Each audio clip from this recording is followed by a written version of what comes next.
partie. Donc, bonjour. Bonjour. Parce que quand vous voulez fabriquer du bruit, et si vous fabriquez des yaourts, ça, au niveau de l'ambiance. Le mélange. Non, non, mais c'est pas bon. C'est pas la même atmosphère. Ouais. Voilà. Ah bon? Ah ouais. On n'a plus le droit de vendre chez eux en plus à certains moments.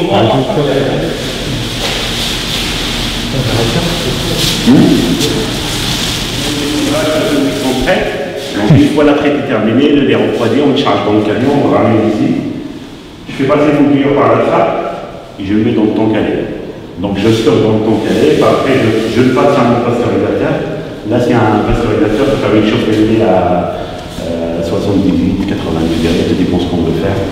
Ou de ne pas le chauffer, si on a besoin juste de lait cru pour travailler, on travaille avec du lait cru. Donc on envoie le lait en production. Donc là c'est la salle de réception.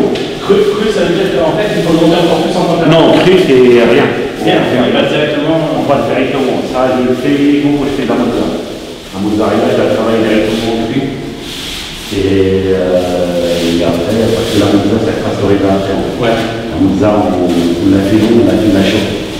Donc j'ai mis le l'eau à 90 degrés, ce qui permet de la faire.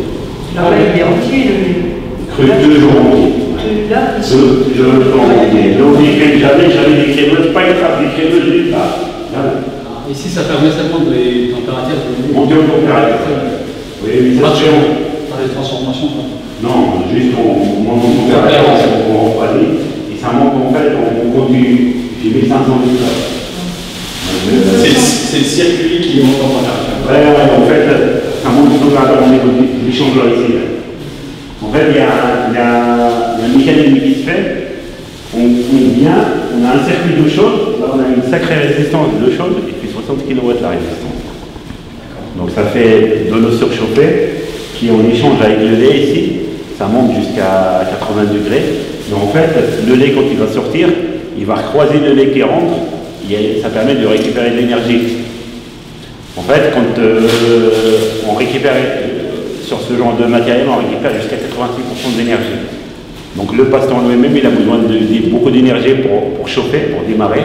Une fois qu'il est chaud, pas grand-chose, ça ne prend pas grand-chose. Ah ouais, d'accord. Okay. Parfait, donc une fois pasteur libre, on voit en production. Moi j'adore, c'est la propreté des outils pour avoir de choses à faire. Là c'est une photo de nettoyage avec la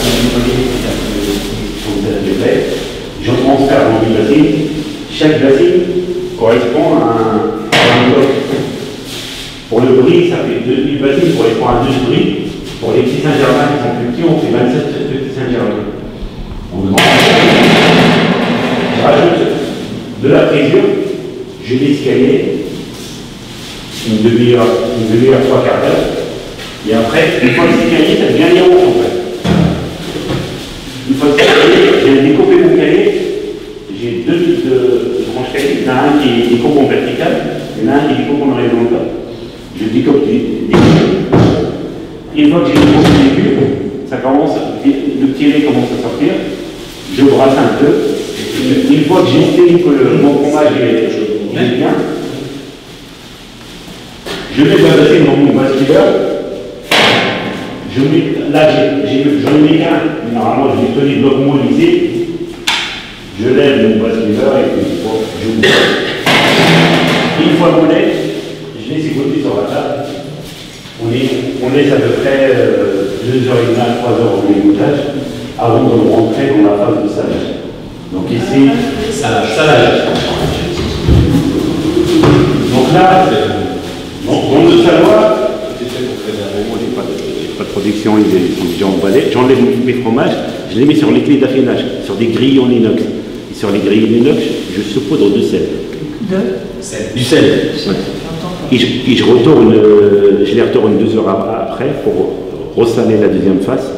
Je laisse 24 heures ici. Ici, on est à peu près entre 17 et 18 degrés. Je les laisse 24 heures, après je les rentre en cave d'affinage. La cave d'affinage, je dis que la cible. Il n'y a rien pour l'instant, c'est juste Et en cave d'affinage, on régule l'humidité et la température. Donc je les maintiens à 94% d'humidité et à 14 degrés pendant... Là je les laisse une dizaine de jours, je les emballe, après je les laisse au frais au moins 2 semaines supplémentaires, 3 semaines minimum supplémentaires avant de pouvoir les vendre. Donc et dans la cuve, il est chauffant, je rajoute les thermolactiques, je rajoute la friture, je laisse cailler pendant une demi-heure, je vais découper, j'ai des lignes de billes qui vont sur les brasseurs mécaniques, je découpe, et après, je rebrasse un peu, une fois que j'estime que le cahier est bon, je le verse là-dedans, je le mets en bas, je le verse les deux grilles des deux côtés, donc ça me permet d'écouter, je fais un gros gâteau, et après mon gâteau, je viens de le découper après avec un emporte-pièce, je viens mettre dans les moules et je presse. Okay. On presse au moins 2 heures, au minimum 2 heures, pour que ça donne la forme au fromage. On fait des formes différentes. Ici, on va pouvoir des fromages comme ça, on va pouvoir en voir. La fiche mention où j'ai pas mon appareil. Le seul fromage de Cannes. L'unique, j'avais fait à Cannes.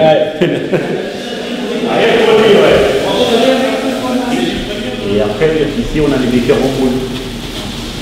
Donc, ah oui, je ne vous ai pas expliqué la mozzarella. La mozzarella, en fait, quand on fait du cahier, avant de faire mon gâteau, je le laisse comme ça. Et puis après, je viens de prendre mon cahier, je le mélange avec du sel, je le mets dans l'appareil à mozzarella. Venez voir. Le fameux Kémy, là, le mozzarella. Le fameux.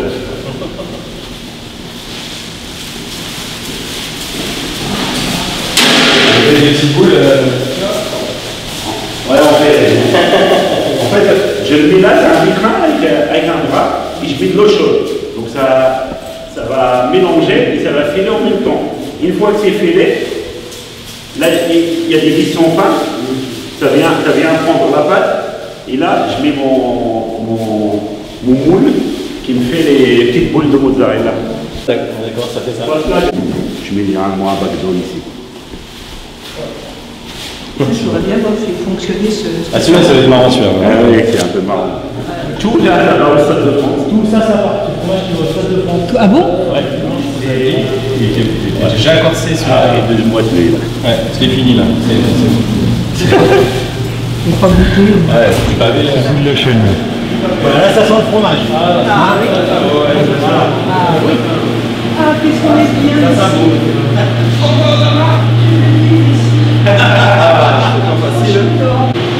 Elle est pas aussi, on en met quelques-uns comme ça après. Le prix contrôle, voilà, il est fabriqué, c'est le fromage local. Voilà. C'est le fromage polémique. Elle a le droit d'utiliser.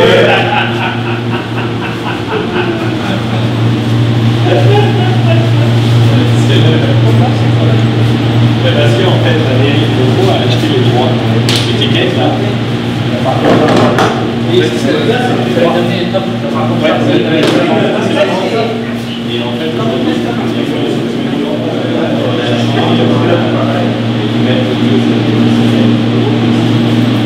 allez Robert,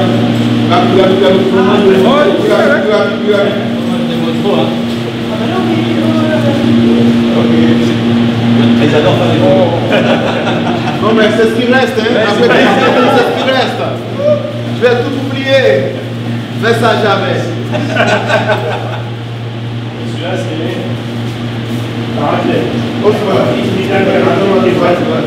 Non, c'est bon. Ouais, on n'en voit pas beaucoup la raclette, on n'en voit pas beaucoup. Le jaune là, c'est quoi? C'est de la dope. La dope, c'est traditionnel. On a fait ça cet hiver. Si vous allez voir la raquette traditionnelle, le combat de la communauté commune et grâce à la coalition d'avoir ouvert une électricité sur notre territoire, c'est une chance. On parlait du patrimoine historique, et le patrimoine voilà, et agricole, c'est essentiel. Mais la démarche, ça va être facile, hein, vous avez fait... c'est ça qu'il faut dire aussi. Alors peut-être les filles, même d'avoir démarré, Ça a duré on aurait été, parce qu'au départ, on aurait dû partir en groupe. Ouais. Je sais pas si on aurait tenté le lendemain. Mais c'est surtout que dès le départ, voilà, On a eu la chance de croiser Hautman. voilà, comme a dit Voilà. M. Villain, s'il n'avait pas vu même lui à CJ Hautman qui se lançait, voilà, il faut aussi des entrepreneurs. En fait, qui on croient.